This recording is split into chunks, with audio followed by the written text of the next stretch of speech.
ওয়াল আসর, সময়ের কসম, ইন্নাল ইনসানা লাফি খুসর, মানুষেরা ক্ষতির ভিতরে আছে। সময়কে যদি কাজে না লাগাও, টাল্টি পাল্টি করে তুমি যদি সময় নষ্ট করো, তাহলে তোমার মরণ, মালাকুল মউত যে কোনো সময় চলে আসবে। সেদিন তুমি আফসোস করে বলবে, ইয়া লাইতানি কুনতু তুরাবা, পরকালে বলবে, হায় আমি যদি মানুষ না হয়ে মাটি হতাম, সেটাই আমার জন্য ভালো হতো। কিন্তু আফসোস করে এগুলো লাভ হবে? লাভ হবে? সময় থাকতে সতর্ক হওয়ার দরকার আছে না নাই? কথা বলেন। এই জন্য আল্লাহ আসরের কসম করেছেন। আল্লাহর বান্দারা জাহান্নামে চলে যাচ্ছে, এই সময় কোনো মুমিন চুপ থাকতে পারে না। আল্লাহর জমিনে আল্লাহর আইন নাই, কোনো মুমিন ঘরে বসে থাকতে পারে না, বরং জান মাল দিয়ে তারা আল্লাহর দ্বীনকে প্রতিষ্ঠার চেষ্টা করে। ঠিক কিনা বলেন? আউযু বিল্লাহি মিনাশ শাইতানির রাজীম। বিসমিল্লাহির রাহমানির রাহিম। ওয়াল আসরি ইন্নাল ইনসানা লাফি খুসর ইল্লাল্লাযীনা আমানু وعملوا الصالحات وتواصوا بالحق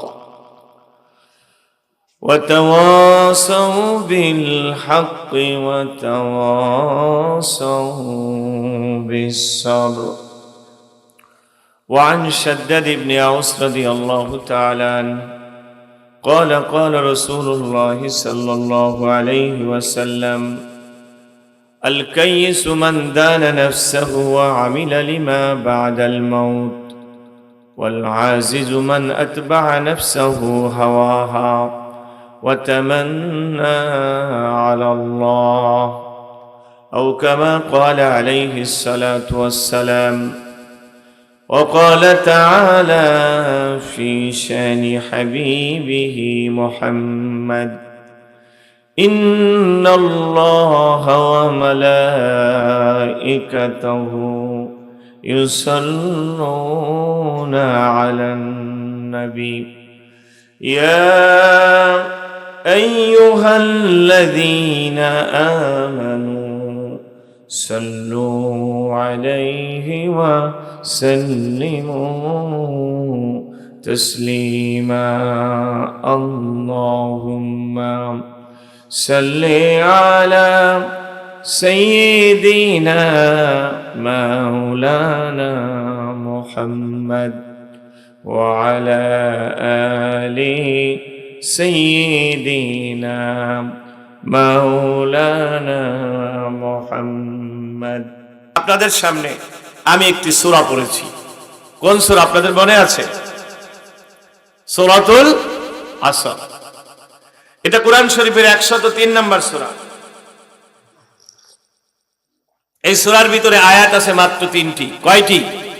3টি। আল্লাহ রাব্বুল আলামিন এই সূরা, ছোট্ট সূরা দিয়েছেন আমাদের জন্য, কিন্তু ইমাম শাফি রাহমাতুল্লাহ আলাইহি বলেন, লাউ তাদাব্বারান নাসু ফি হাদিহিস সূরা লাওয়াসআতহুম, মানুষেরা যদি এই ছোট্ট সূরাটি আমল করে তাহলে তাদের নাজাতের জন্য এই ছোট্ট সূরাই যথেষ্ট হয়ে যাবে। সুবহানাল্লাহ। একটু আস্তে বলেন না, আস্তে বলতে বললে জোরে বলে, তারা একটু জোরে বলেন না সুবহানাল্লাহ। কারণটা কি? এই সূরার ভিতরে ঝিনুকের ভিতরে যেমন মুক্ত থাকে, তেমনি এই সূরার ভিতরে যেন গোটা কোরআন শরীফটা ঢুকায় দেওয়া হয়েছে। সুবহানাল্লাহ। ছোট্ট সূরা, অর্থ ব্যাপক। এজন্য আল্লাহর নবীর সাহাবাগণ একজন আরেকজনের সাথে দেখা হয়ে গেলে তারা সূরা আসরের কথা মনে করে দিয়ে বলতেন, ভাই তুমি কিন্তু সূরাতুল আসরের কথা ভুলে যেও না। সূরা আসরের কথা একজন আরেকজনকে মনে করে দিতেন, কারণ এই সূরার ভিতরে আল্লাহ রাব্বুল আলামিন মানব জাতির লাভ এবং ক্ষতির কথা বলে দিয়েছেন। কিসে মানুষের লাভ আর কিসে মানুষের ক্ষতি বলে দিয়েছেন কে? আল্লাহ রাব্বুল আলামিন বলেন, ওয়াল আসর ইন্নাল ইনসানা লাফি খুসর। কসম সময়ের, আসর মানে যুগ, আসর মানে সময়, আসর মানে মহাকাল। আল্লাহ যুগের কসম করেছেন, সময়ের কসম করেছেন, মহাকালের কসম করে আল্লাহ বলছেন ইন্নাল ইনসানা লাফি খুসর, মানুষেরা ক্ষতির ভিতরে আছে। আমার ভাইয়েরা, এখানে ক্ষতি বোঝানোর জন্য আল্লাহ খুসরুন শব্দ ব্যবহার করেছেন। আরবি ভাষায় নোকসান মানেও ক্ষতি, খুসর মানেও ক্ষতি, কিন্তু দুইটা ক্ষতির ভিতরে একটু পার্থক্য আছে। নোকসান মানে ওই ক্ষতি যেই ক্ষতি হওয়ার পরেও কিছুটা আসল বাকি থাকে, কিন্তু খুসর বলা হয় এমন ক্ষতিকে যেই ক্ষতির পরে আসল বলতে, চালান বলতে কিছুই থাকে না। আল্লাহ রাব্বুল আলামিন বলেন মানুষেরা এমন ক্ষতির ভিতরে আছে যেই ক্ষতি তাদের চালানকে ফুরিয়ে দিচ্ছে। জোরে জোরে বলেন আল্লাহু আকবার। আল্লাহ এখানে মানুষেরা ক্ষতির ভিতরে আছে এই কথাটি বলতে গিয়ে আল ইনসান শব্দ ব্যবহার করেছেন। ইনসান মানে মানুষ, আবার ইনসানের আগে আলিফ লাম ব্যবহার করেছেন। আরবি বালাগাত অনুযায়ী এই আলিফ লামকে বলা হয় আলিফ লামে ইস্তিগরাকি, মানে ইস্তিগরাক গরকুন মানে ডুব দেওয়া, ইস্তিগরাক মানে সমগ্র বুঝায়, সব বুঝায়। ডুবে গেলে যেমন মানুষকে কিচ্ছু দেখা যায় না, যায় কি, তেমনি আল্লাহ বুঝালেন সব মানুষ ক্ষতির ভিতরে আছে। কথাটা কার? আল্লাহর কথা। তাহলে এই অর্থ অনুযায়ী আওয়ামী লীগ কিসের ভিতরে? ক্ষতির ভিতরে। বিএনপি ক্ষতির ভিতরে, জামাত ইসলাম ক্ষতির ভিতরে, 68, 14 রশিদ, তাবলীগ, তারপরে জামাত, যা বলেন এই কথা অনুযায়ী, শুধু এইটুকু অনুযায়ী সবাই ক্ষতির ভিতরে, কেউ লাভের ভিতরে নাই। এখন বলবেন হুজুর সবাই যদি ক্ষতির ভিতরে থাকে তাহলে লাভের ভিতরে কারা? কিছু লোকের তো লাভের ভিতরেও থাকা লাগবে নাকি ভাই? আল্লাহ তাআলা তারপরেই বললেন ইল্লা দ্বারা ইস্তিসনা করে আল্লাহ বুঝিয়ে দিলেন লাভের ভিতরে ওই মানুষেরা যেই মানুষের ভিতরে 4টা গুণ পাওয়া যাবে। জোরে বলেন কয়টা? রব্বুল আলামিন বললেন ক্ষতি থেকে বাঁচবে যারা তাদের গুণ হবে 4টা। ইল্লাল্লাযীনা আমানু ওয়া আমিলুস সালিহাতি ওয়া তাওয়াসাউ বিল হাক্কি ওয়া তাওয়াসাউ বিস সাবর। রব্বুল আলামিন বললেন ক্ষতি থেকে বাঁচবে ওই লোকেরা যাদের মধ্যে 4টা গুণ পাওয়া যাবে।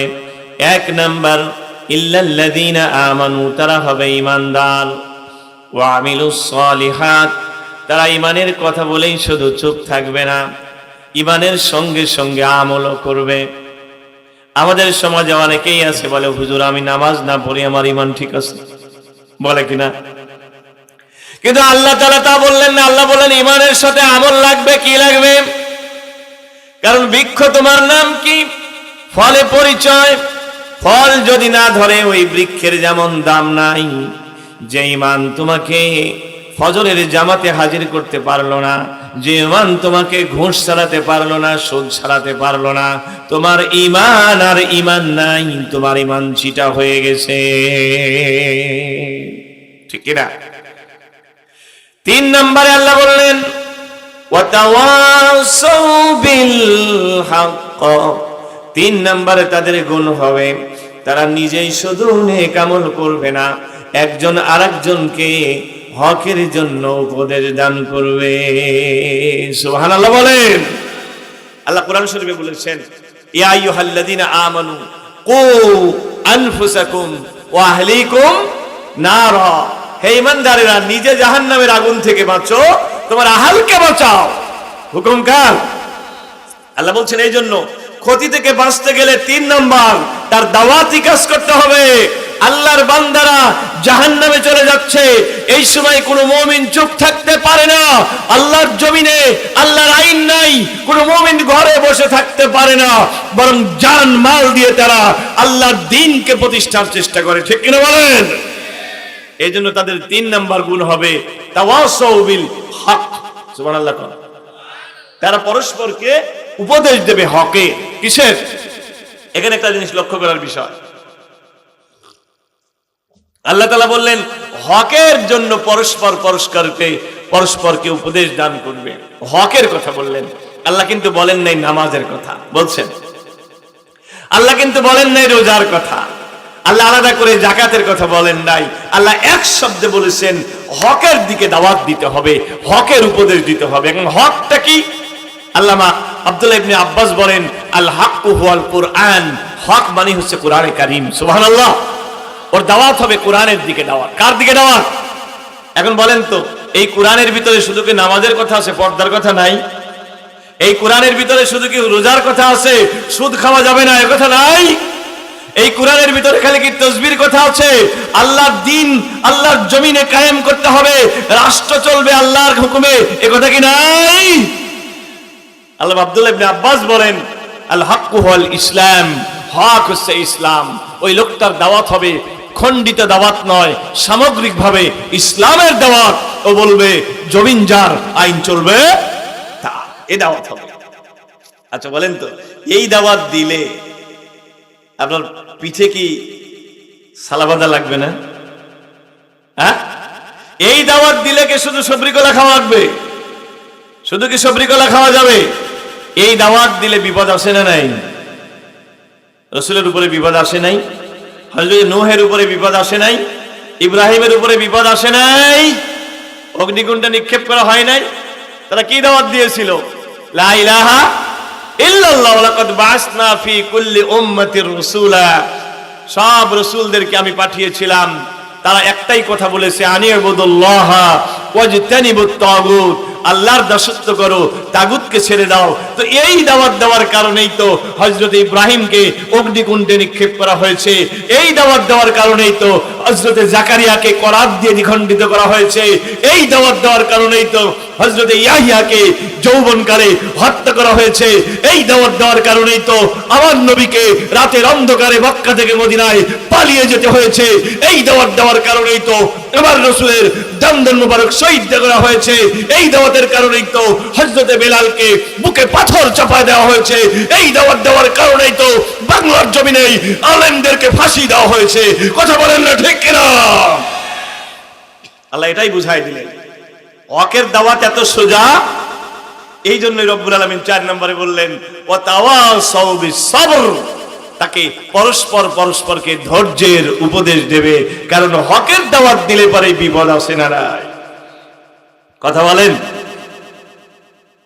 ঈমানের পথে অবিচল থেকে আমার মরণ যেন হয়। ঈমানের পথে অবিচল থেকে আমার মরণ যেন হয়। তোমারই কাছে মিনতি আমার, তোমারই কাছে মিনতি আমার, মহামহিম দয়া ময়।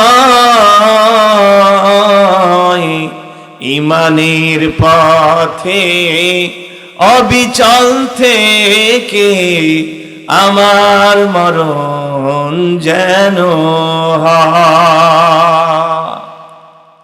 ঈমানের পথে অবিচল থাকাটা এত সোজা? কার কথা?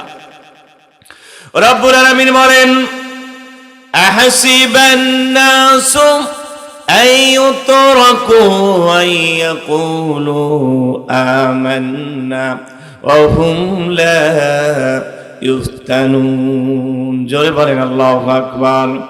রব্বুল আলামিন বলেন মানুষ কি মনে করেছে ঈমান এনেছি এই কথা বললেই আমি তাকে ছেড়ে দেব? অহুম লা ইফতানুন, আমি কি তাকে পরীক্ষা করব না?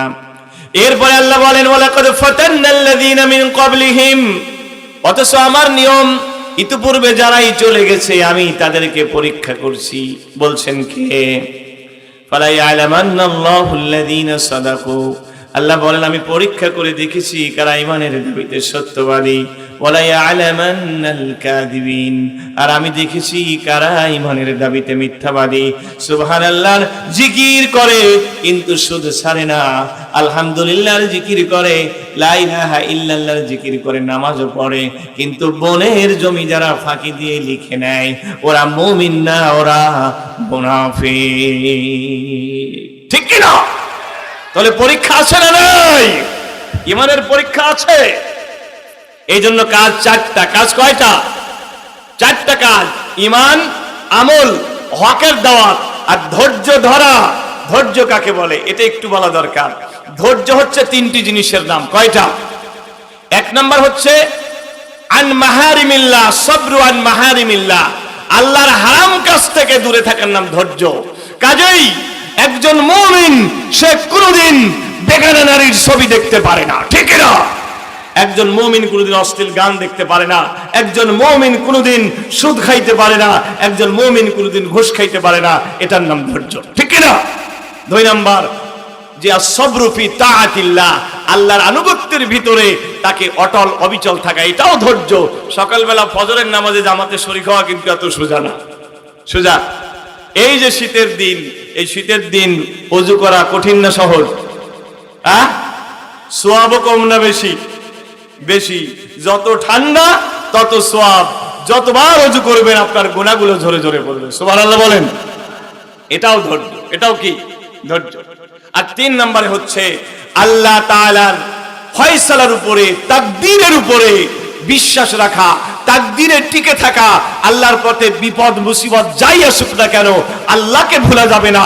কুল্লুম মিন ইনদিল্লাহ, মনে রাখতে হবে সব আসছে কার পক্ষ থেকে? আল্লাহর পক্ষ থেকে।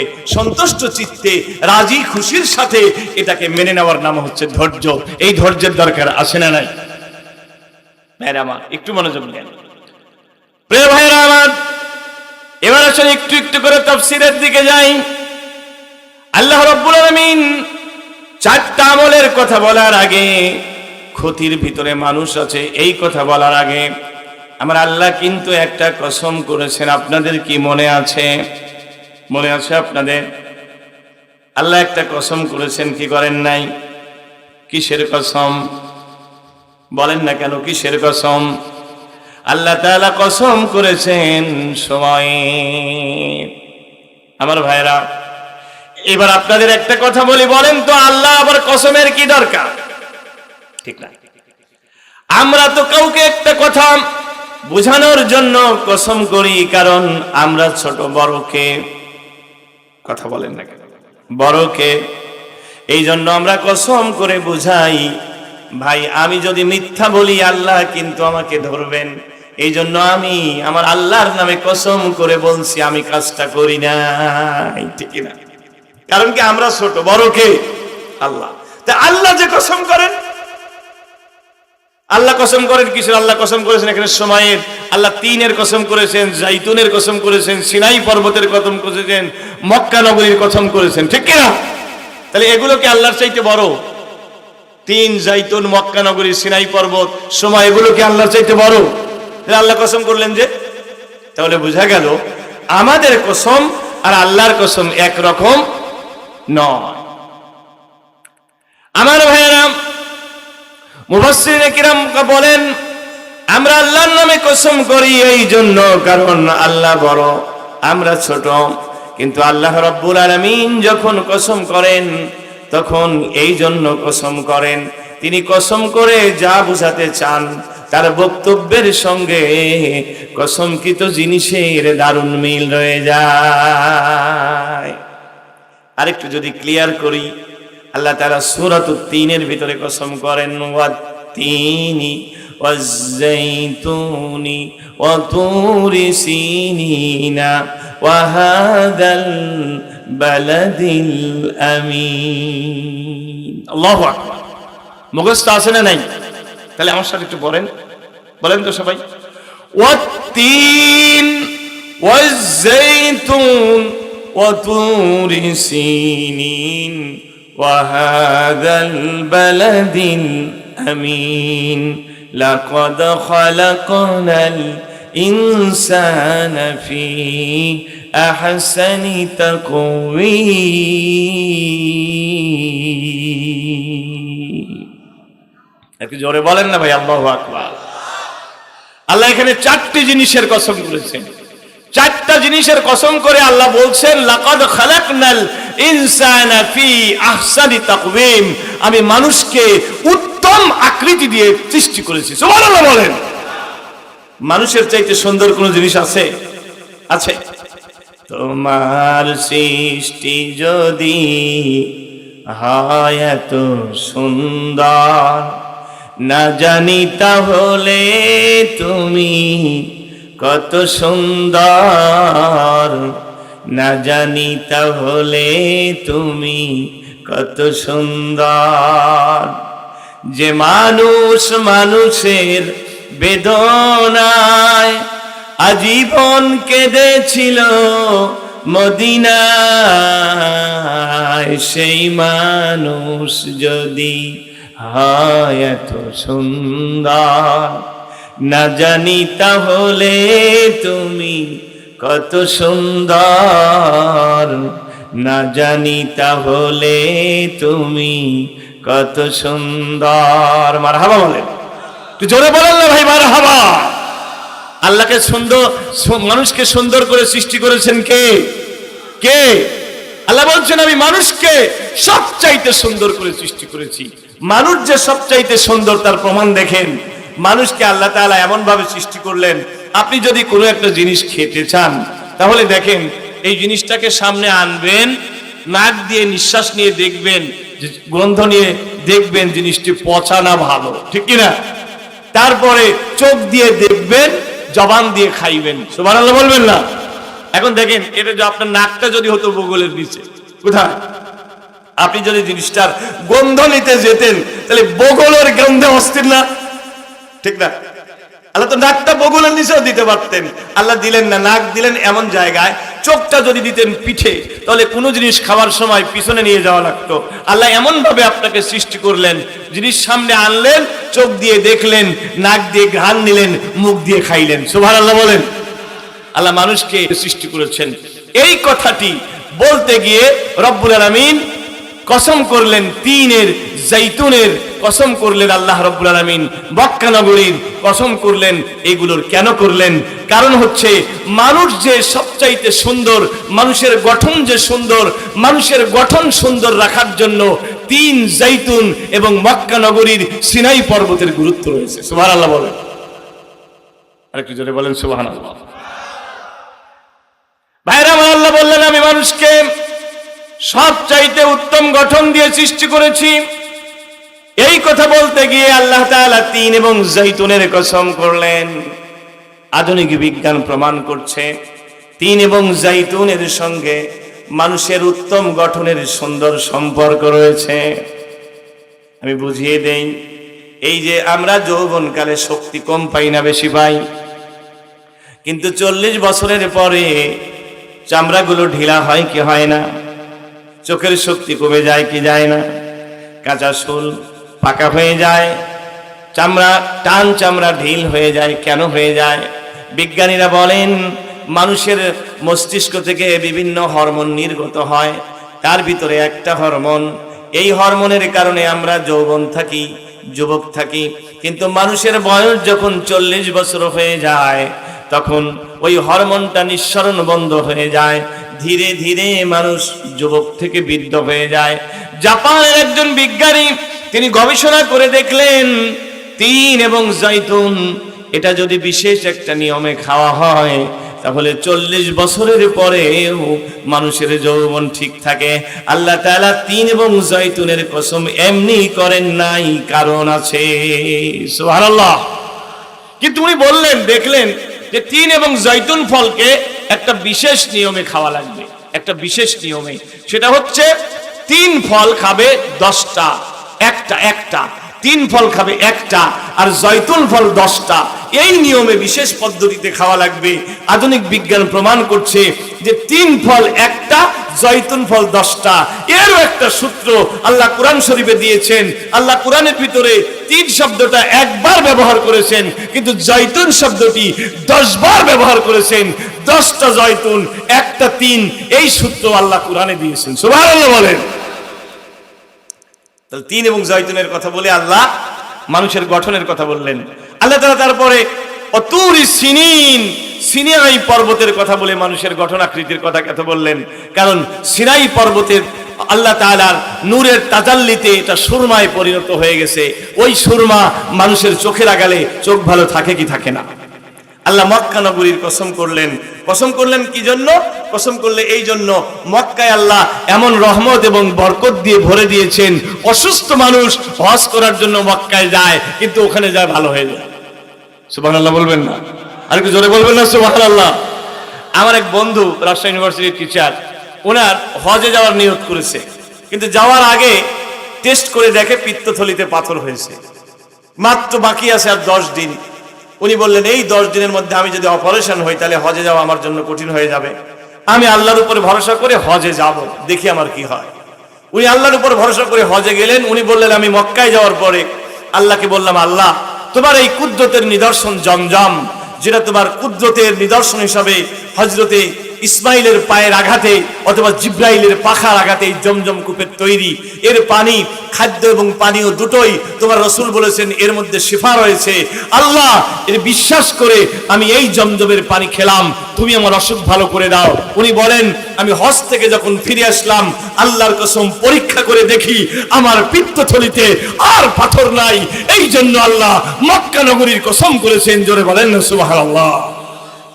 তাহলে বোঝা গেল আল্লাহ তাআলা কসম করে যে কথাটি বলতে চান, কসমকৃত জিনিসের সঙ্গে ওই বক্তব্যের কি থাকে? মিল থাকে। কি থাকে? মিল থাকে। আমার কথা বুঝতে আপনাদের কষ্ট হচ্ছে? আমি কিন্তু গতানুগতিক ওয়াজ করি না, আমি কিন্তু তাফসীর করার চেষ্টা করি। আর তাফসীর বুঝতে হলে একটু মনোযোগটা দিতে হবে। মনোযোগ আছে তো আপনাদের ইনশাআল্লাহ? ভাইরা আমার, আল্লাহ রাব্বুল আলামিন এই সূরার ভিতরে বললেন মানুষ ক্ষতির ভিতরে, ঠিক না? মানুষ ক্ষতির ভিতরে। এই কথা বলতে গিয়ে আল্লাহ রাব্বুল আলামিন কসম করলেন সময়ের। তাহলে বোঝা গেল ক্ষতির সঙ্গে সময়ের সম্পর্ক আছে না নাই? আছে না নাই? নদীপথে নৌকা চালাও, কে গো মাঝি ভাই, বেলা ডুবার আগে আমি ওপার যেতে চাই। কুল্লু নাফসিন যায়িকাতুল মাউত, জীবন যার আছে তাকে একদিন মরা লাগবে, ঠিক না? আর এই যে আমাদের জীবন, এই জীবনের সমষ্টি তো সময় না? কথা বলেন। यही हम सब मुसाफिर हैं, वही आखिर ठिकाना, कोई आगे रवाना है, कोई पीछे रवाना। আল্লাহু আকবার বলেন। আরে জোরে বলেন আল্লাহু আকবার। আমরা সবাই একদিন আখিরাতে আল্লাহর কাছে যাব কি যাব না? এই আমাদের হায়াতটা নির্ধারিত নাকি অনির্ধারিত? إذا جاء أجلهم لا يستأخرون ساعة ولا يستقدمون। মরণ থেকে পালাও তুমি, মরণ তোমায় লইবে ঘিরি, যদিও সুদূর আকাশ পানে লুকাও সেটা লাগিয়ে সিঁড়ি। आग है अपनी मौत से कोई बशर नहीं, सामान सा बरस का है कल की खबर नहीं। তোমার অবস্থা দেখে মনে হয় তুমি যেন 1000 বছর বাঁচবে, কিন্তু আগামীকাল বাঁচবে কিনা তার কি গ্যারান্টি আছে? আরেকটু জোরে বলেন। টিক টিক টিক টিক যেই ঘড়িটা বাজে ঠিক ঠিক বাজে, কেউ কি জানে সেই ঘড়িটা লাগবে কয়দিন কাজে, ঠিক না? ঝকঝক তক করে যতদিন ঘড়ির চেহারা, ততদিন তারে কিনতে চাই যে খরিদ্দারেরা। সময় মতো সময় দিলে সবখানে বিরাজে, কেউ কি জানে সেই ঘড়িটা লাগবে কয়দিন কাজে। যখন আপনার দাম ছিল, যখন আপনার গায়ে শক্তি ছিল, যখন আপনার টাকা ছিল, সবার কাছে আপনার দাম ছিল, ঠিক না? কিন্তু যেই মাত্র আপনি বুড়া হয়ে গেলেন, দুর্বল হয়ে গেলেন, ছেলেও আর দেখতে পারে না, ঠিক না? এই জন্য আল্লাহ রাব্বুল আলামিন মানুষকে বলছেন, মানুষরে তুমি সতর্ক হয়ে যাও, তোমার সময় কিন্তু ফুরিয়ে যাচ্ছে। ইমাম রাজি রহমাতুল্লাহ আলাইহি তিনি তাফসীরের মধ্যে বলেন, আমি একজন বুজুর্গ ব্যক্তি বলেন, আমি সূরা আসরের তাফসীর বুঝেছি একজন বরফওয়ালাকে দেখে। জোরে বলেন কাকে দেখে? উনি বলেন, একজন বরফওয়ালা, আমি একদিন বাজারে গেলাম, বাজারে গিয়ে দেখলাম একজন বরফওয়ালা ডেকে ডেকে বলছে, ও ভাইরা, ওই লোককে বাঁচাও, আমাকে বাঁচাও, আমার পুঁজিগুলো কিন্তু গলে গলে শেষ হয়ে যাচ্ছে। আমি এখন তাকিয়ে দেখলাম সে একজন বরফওয়ালা। আমি ভাবলাম ঠিকই তো বলেছে, এই যদি সময়ের বরফকে সময় বিক্রি করতে না পারে তাহলে তো ওর পুঁজি শেষ। আমি এই বরফওয়ালার কথা শুনে সূরা আসরের তাফসীরে বুঝে গেলাম, কারণ আমরা যে দুনিয়ায় যে যিনি এসেছে সেই যিনি কিন্তু আমার হায়াত নির্ধারিত। আমার হায়াত 70 বছর যদি হয় 71 বানাতে পারবো না।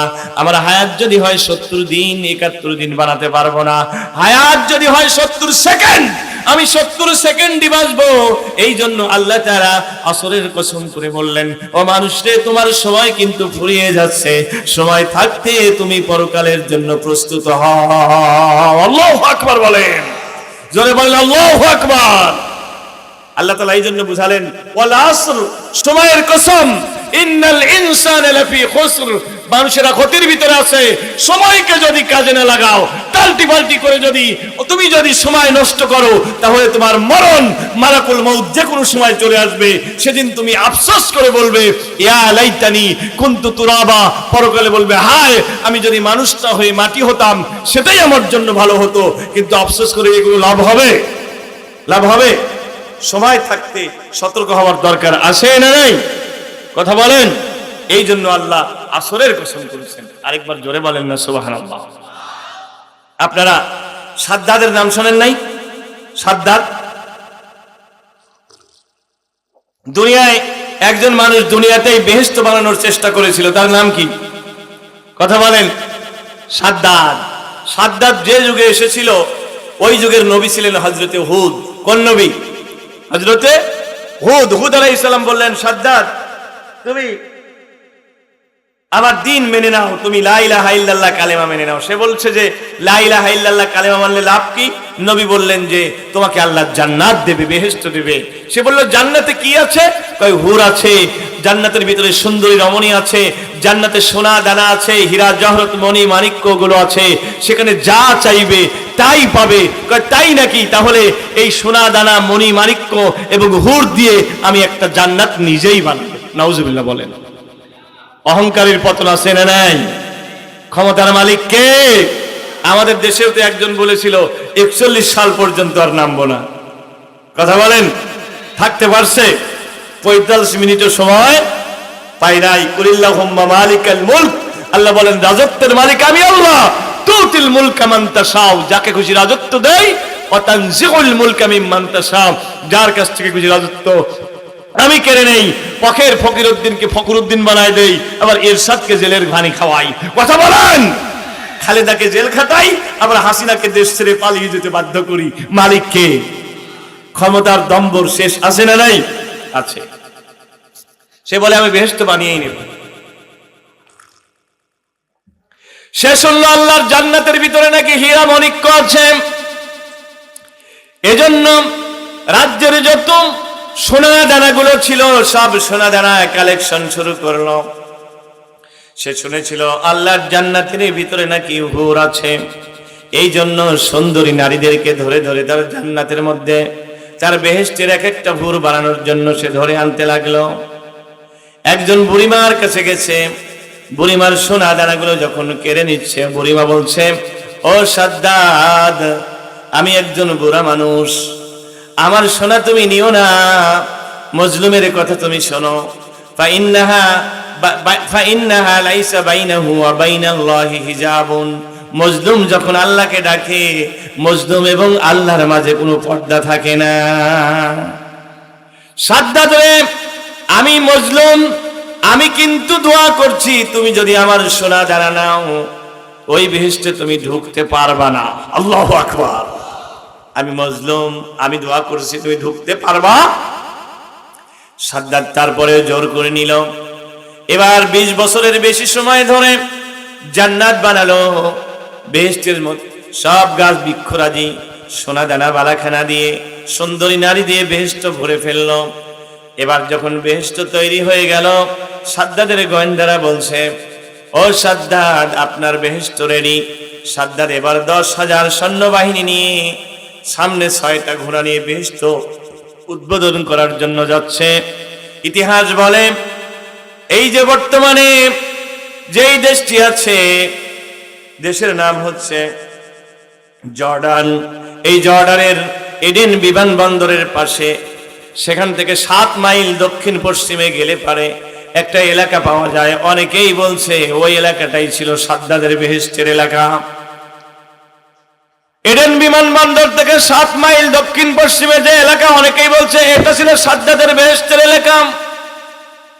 ওই যে সাদ্দাদ বেহেশত তৈরি করে 10,000 সৈন্য নিয়ে উদ্বোধন করার জন্য যখন যাচ্ছেন, একজন ফকির বেটা সামনে এসে সাদ্দাদের সামনে এসে বলে, ইয়া সাদ্দাদ শাইয়ানলি, সাদ্দাদ রে আমাকে কিছু ভিক্ষা দাও। সাদ্দাদ বলে, তুই আর দিন পেলি না, আজকে আমি বেহেশত উদ্বোধন করবো আর আজকে তুই ভিক্ষা চাইতে আসছিস, সর অন্য দিন আসিস। ফকির বেটা বলে, না আমি না নিয়ে যাই না। আল্লাহু আকবার বলে, আমি না নিয়ে যাই না, কই অন্যদিন আসিস। ফকির বলে, আমার ডিকশনারিতে এটা নাই। সাদ্দাদের রাগ হয়ে গেছে, মারছে এক ধাক্কা।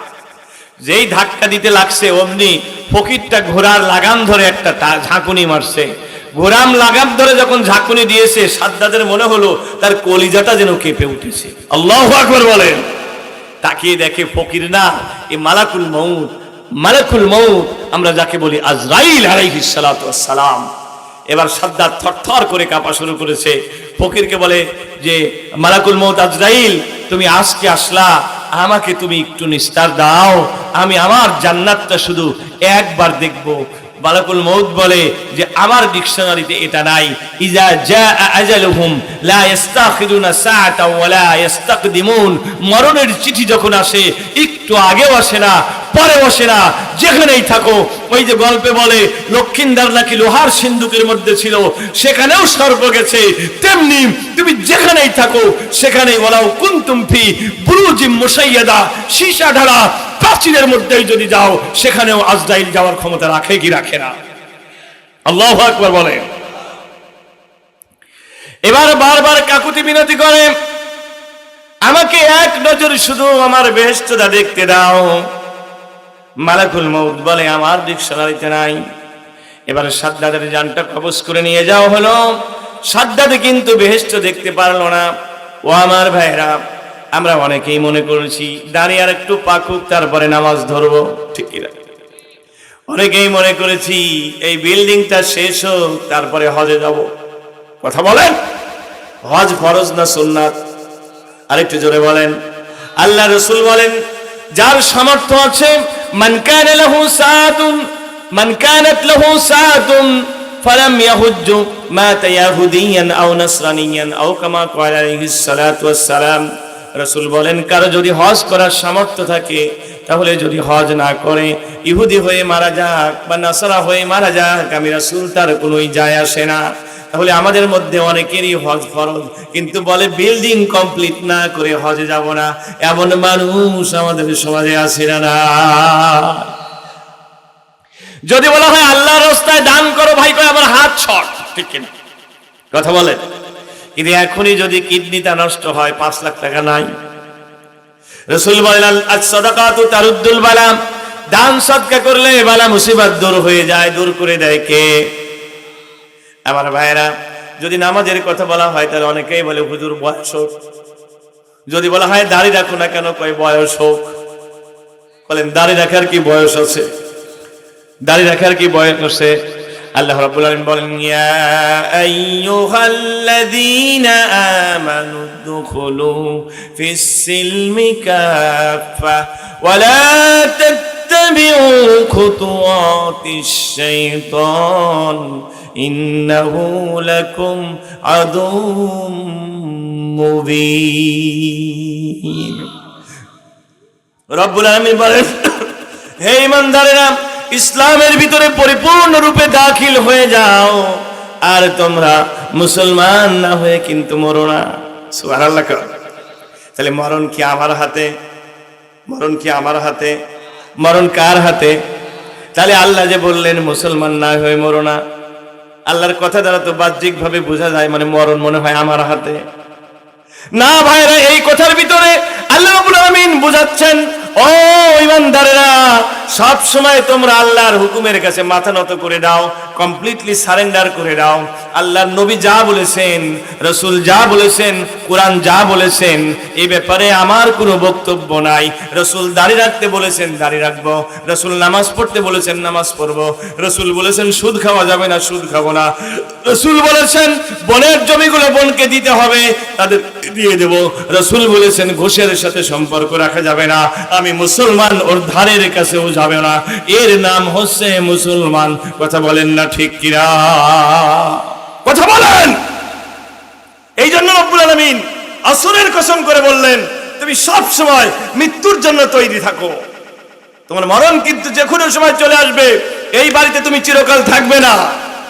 এই বাড়ি এখন তুমি বলো বাড়ি আমার, বাড়ি আমার, বাড়ি আমার, বাড়ি কি তোমার? বাড়ির মালিক কে? বাড়িওয়ালা নাই রে, বাড়ি নাই রে দুনিয়াতে, বাড়িওয়ালা নাই রে, বাড়ি নাই রে দুনিয়াতে। এই বাড়িটাকে এখন তো তোমার বলো, তোমার আগে তো আরেকজন বলেছিল এই বাড়ি আমার, সে কি? তোমার বাবা, ঠিক কিনা? তোমার বাবার আগে আরেকজন বলেছিল বাড়ি আমার, সে তোমার দাদা। আবার তোমার পরে আরেকজন বলবে বাড়ি আমার, সে তোমার ছেলে। আবার তারপরে আরেকজন বলবে বাড়ি আমার, সে তোমার নাতি, ঠিক কিনা? আসলে বাড়িটা কার? বাড়ি কারোর নয়। লিল্লাহি মা ফিস সামাওয়াতি ওয়া মা ফিল আরদ, আসমান আর জমিনের মধ্যে আছে যা কিছু সবকিছুর মালিক কে? আল্লাহ বলেন ইন্নাল্লাহা ইশতারা মিনাল মুমিনিনা আনফুসাহুম ওয়া আমওয়ালাহুম বিআন্না লাহুমুল জান্নাহ। আল্লাহ বলেন বান্দারে, মুমিন রে, আমি মুমিনদের কাছ থেকে তাদের জান মালকে জান্নাতের বিনিময়ে কিনে নিয়েছি। সুবহানাল্লাহ। তাহলে বাড়ি আমার না, ঘর বাড়ি আমার না, সবই বেচা হয়ে গেছে। ক্রেতাকে কিনছে কে? দাম দিয়েছেন জান্নাত। সুবহানাল্লাহ। আরেকটু জোরে বলেন না সুবহানাল্লাহ। দাম কম না বেশি? জান্নাত দিয়েছেন, তবে কাজ করতে হবে কয়টা? চারটা। কয়টা? এক নাম্বার ইমানদার। এবার ঈমান সম্পর্কে একটু কথা বলবো। ঈমান সম্পর্কে কথা জানার দরকার আছে না নাই? আমার ভাইরা, এই ঈমান এত দামি জিনিস। রাসূল বলেন মান কানা আখিরু কালামিহি লা ইলাহা ইল্লাল্লাহ দাখালাল জান্নাহ। যে ব্যক্তির শেষ কালাম হবে লা ইলাহা ইল্লাল্লাহ, এই ব্যক্তি অবশ্যই আল্লাহর জান্নাতে যাবে। আরেকটু জোরে বলেন, আরেকটু আস্তে বলেন, চিৎকার দিয়ে বলেন। আল্লাহ রাসূল আবার বলেন মান কানা ফি কলবিহি মিসকালা হাববাতুম মিনাল ঈমান দাখালাল জান্নাহ। যার অন্তরের ভিতরে এক জাররা পরিমাণ ঈমান থাকবে, এই ব্যক্তি আল্লাহর জান্নাতে যাবে। আর একবার কি জোরে বলবেন না আল্লাহু আকবার? তাহলে ঈমানদার হওয়ার দরকার আছে না নেই? ঈমানদারের দাবি করলে কি ঈমানদার হওয়া যায়?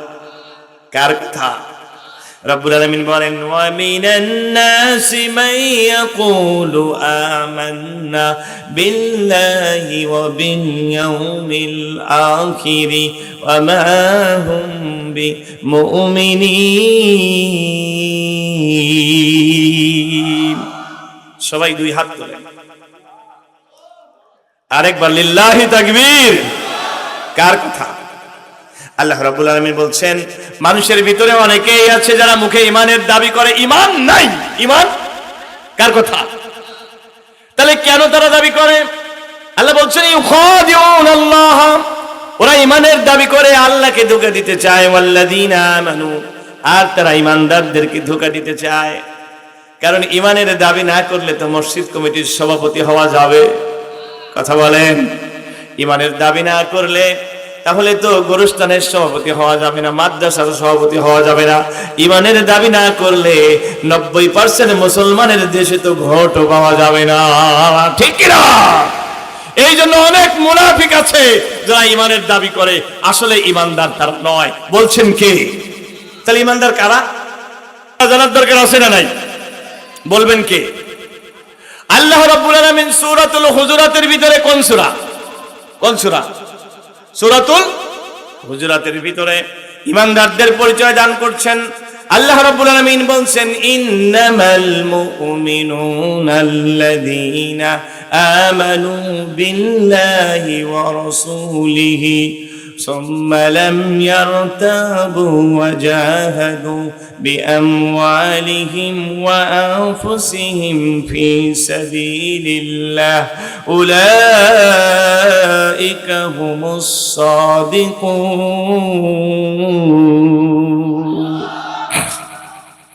রব্বুল আলামিন বলেন, ঈমানদার তো তারাই যারা ঈমান আনে আল্লাহ এবং রাসূলের প্রতি। এই জমিনের মালিক কে? আইন চলবে কার? এই ব্যাপারে কোনো সন্দেহ রাখে না তারা। ওয়া রাসূলিহি, তারা রাসূলের প্রতি ঈমান আনে, রাসূলকে তাদের নেতা মানে, রাসূলকে আদর্শ মানে। সুম্মা লাম ইয়ারতাবু, এরপরে ওদের মনের ভিতরে কোনো সন্দেহ থাকে না। ওরা একথা বলে না, হুজুর নামাজ পড়ে পায়লাটা কি, কবরের আযাব কি কেউ দেখছে নাকি, এই সন্দেহ তাদের মনে থাকে। আবার কোরআনের আইনের ব্যাপারেও তাদের মনে কোনো সন্দেহ থাকে না। তারা বিশ্বাস করে সব সমস্যার সমাধান দিতে পারে, ঠিক কিনা বলেন? কিন্তু আমাদের ভিতরে অনেক ভুরিওয়ালা আছে, অনেক মুসলা আছে, অনেক নাস্তিক মার্কা নেতা আছে যারা বলে, হুজুর এই যুগে আর কোরআনের আইন চলে না। তাহলে চলে কার আইন? কয় বাপের আইন। কথা বলেন, কার আইন চলে? কয় ভাবির আইন, চাচার আইন, বুবুর আইন। আমরা বলি আল্লাহ বলেছেন, আলা লাহুল খালকু ওয়াল আমর, সৃষ্টি যার, আইন চলবে তার। বাংলার জমিনে কোরআনের আইন চালাতে হবে, এই ব্যাপারে যারা সন্দেহ করে না তারাই হচ্ছে ঈমানদার। কথা বলেন। এরপর আল্লাহ বলেন, শুধু তাই নয়, খাঁটি ঈমানদার কারা জানো? ওয়াজাহাদু বিআমওয়ালিহিম ওয়া আনফুসিহিম ফি সাবিলিল্লাহ, তারা জান মাল খরচ করে আল্লাহর রাস্তায় ব্যয় করে আল্লাহর জমিনে আল্লাহর দ্বীনকে কায়েম করতে চায়। সুবহানাল্লাহ, এরা হচ্ছে ঈমানদার। আমরা ওই দলে থাকবো তো ইনশাআল্লাহ। তাহলে আমাদের ঈমানটা পাকা হলো, সুবহানাল্লাহ বলেন। এবার ভাইরা, একটু ঈমান পাকা হলে লাভটা কি একটু শোনা দরকার, ঠিক না? কারণ আমরা তো সাধারণ মানুষ, সব কাজে লাভ খুঁজি। কি খুঁজি, ঠিক না? গরম গরম নগদ নগদে লাভের কথা না বললে আমাদের ভাল লাগে না।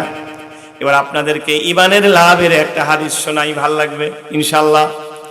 আল্লাহর নবী বলেন, সর্বশেষ আল্লাহ রাব্বুল আলামিন যে ব্যক্তিকে জাহান্নামের আগুন থেকে উদ্ধার করবেন, যার ভিতরে এক জাররা পরিমাণ ঈমান ছিল, সুবহানাল্লাহ, কিন্তু ঈমানটা ছিল খাঁটি, ওই ব্যক্তিকে আল্লাহ যখন আল্লাহর দয়া হবে জাহান্নাম থেকে উদ্ধার করবেন। লোকটি জাহান্নামের আগুনে পুড়তে পুড়তে কয়লার মতো কালো হয়ে গিয়েছিল। আল্লাহ রাব্বুল আলামিন যখন বান্দার দিকে রহমতে দৃষ্টিতে তাকাবেন, আল্লাহ বান্দার ব্যাপারে ফেরেশতাকে বলবেন, যাও আমার বান্দাকে জাহান্নামের আগুন থেকে তুলে আনো, কারণ আমার বান্দার ভিতরে ঈমান ছিল। সুবহানাল্লাহ। আল্লাহ রাসূল বলেন, লোকটিকে যখন তুলে আনা হবে, লোকটির গা কয়লার মতো কুটকুটে কালো।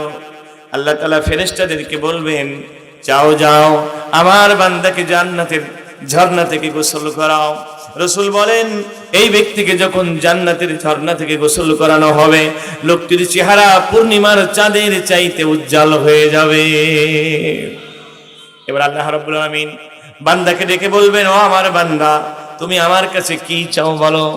আল্লাহর বান্দা বলবে, আল্লাহ আমি তো শুনেছিলাম আলেমদের মুখে বেহেশতের কথা, আমাকে যদি একটু বেহেশত দিতে। আল্লাহ বলবেন, যাও যাও আমার বান্দাকে বেহেশতের দিকে নিয়ে যাও। লোকটিকে যখন বেহেশতের দিকে নিয়ে যাওয়া হবে, লোকটি বেহেশতের আঙিনায় গিয়ে বসে পড়বে। আল্লাহর ফেরেশতারা বলবে, ও আল্লাহর বান্দা, তুমি এখানে বসছো কেন? কয় বেহেশতে তো এসে গেছি।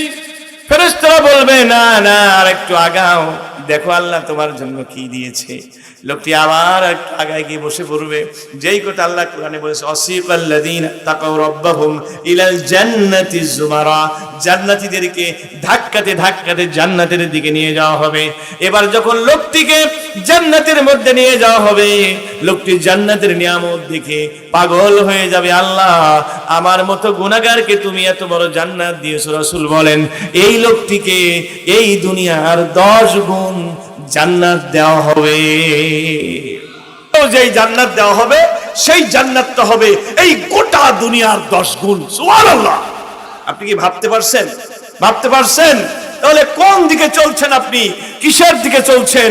আপনি ক্ষতির ভিতরে আছেন ভাই, জান্নাতের দিকে আগান। আল্লাহ বলছেন সারিউ ইলা মাগফিরাতিন মির রাব্বিকুম ওয়া জান্নাতিন আরদুহাস সামাওয়াতু ওয়াল আরদ উইদ্দাত লিল মুত্তাকিন।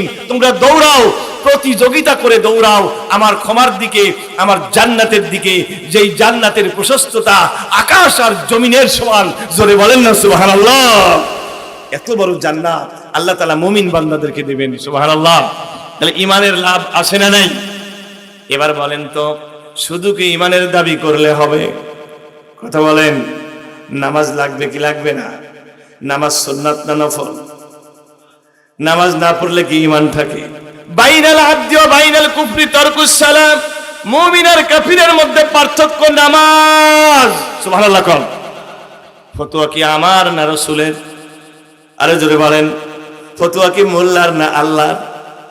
মোল্লার না আল্লাহ? তাহলে নামাজ বাদ দিয়ে যারা শুধু জিকির করে আছে না নাই? যারা শুধু বলে মনের পর্দা বড় পর্দা, বাইরের পর্দা খোলো রে, আছে না নাই? যারা শুধু ঝাঁকি মারে, হু হু করে জিকির করে, নামাজ নাই রোজা নাই, বেগানা নারীর সাথে যারা শুধু হু হু জিকির করে, আল্লাহর কসম করে বলে ওরা ভণ্ড। ঠিক না? কথা বলেন। ওরা কি? ওরা কি? দেওয়ার মালিক কে? আল্লাহ ছাড়া কেউ দেওয়ার মালিক নাই। সাজদা করতে হবে আল্লাহ। প্রতিদিন মুয়াজ্জিন তোমাকে 5 বার করে নামাজের দিকে ডাকছে, নামাজ যে পড়ে না, ইসলামের সে অনুসারী থাকে না, সে ইসলাম থেকে বের হয়ে যায়। ঠিক কিনা বলেন? এজন্য নামাজ, এবার শুধু নামাজ পড়লাম কিন্তু সুদ খাইলাম, হবে? হবে? সুদ খাওয়া কি? কিন্তু আমাদের দেশের বাংলাদেশের মুসলমানদের দিকে তাকালে পারে মনে হয় সুদ খাওয়া জায়েজ। সুদ খাওয়া কি জায়েজ? সুদ আমাদের সমাজে আছে না নাই? আছে না নাই? কম না বেশি?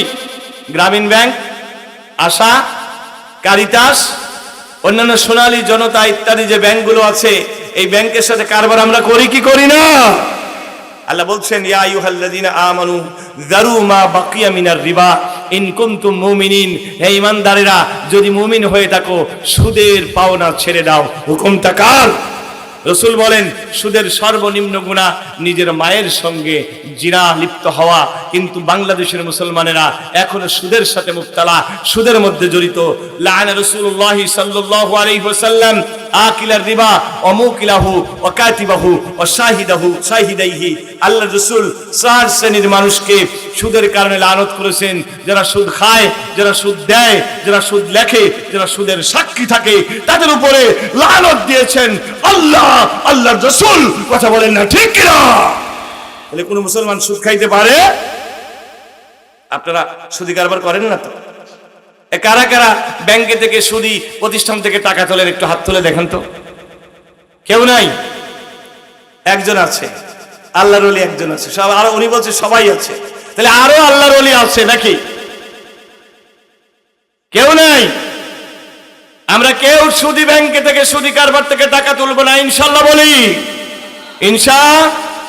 আর বাপের কাছ থেকে সব জমি জমা গুলো সব লিখে নেব নাকি? এদিকে নাই? আমার ওদিকে খুব আছে। হজে যাওয়ার আগে এই কামটা সেরে যায়। আছে? এদিকেও আছে। লিজাকারি মিসলু হাজ্জিল উনসায়াইন।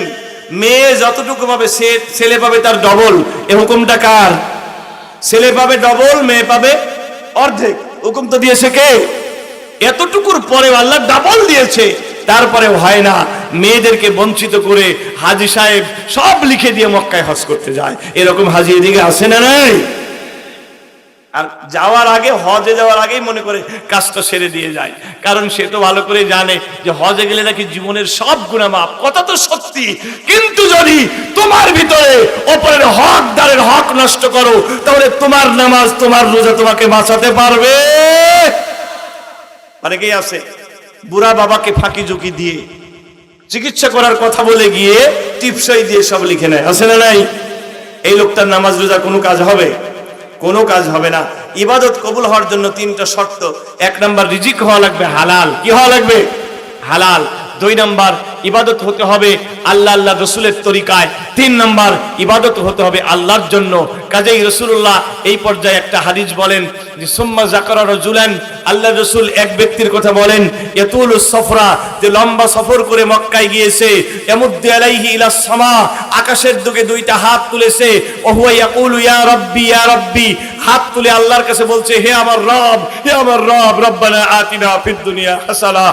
আল্লাহ রাসূল বলেন আন্না ইস্তাজাবু লাহু, কি করে তার দোয়াকে কবুল করা হবে? ও মাতাআমুহু হারামুন, তার খাবারটা হারাম টাকার, ও মালবাসুহু হারামুন, পোশাকটা হারাম টাকার, ও মাশরাবুহু হারামুন, পানীয়টা হারাম টাকার, ওয়াকাদ গুজিয়া বিল হারাম, তার রক্ত মাংস চর্বি গুলো হারাম টাকার। ইন্নাল্লাহা তাইয়্যিবুন লা ইয়াকবালু ইল্লা তাইয়্যিবা, আমার আল্লাহ বড় পবিত্র, আমার আল্লাহ অপবিত্রটা নেয় না, পবিত্র জিনিস দিবেন আল্লাহকে, আল্লাহ মিনিমাম 10 গুণ, উপরে 700 গুণ বাড়ায় দেবে। জোরে বলেন না সুবহানাল্লাহ। কিন্তু হারাম রক্ত দিয়ে, হারাম বন্দেগী দিয়ে, হারাম খাবার খাওয়ার পরে বন্দেগী করলে আল্লাহ কবুল করবে? তাহলে আমরা আমল ভালো করব ইনশাআল্লাহ বলি।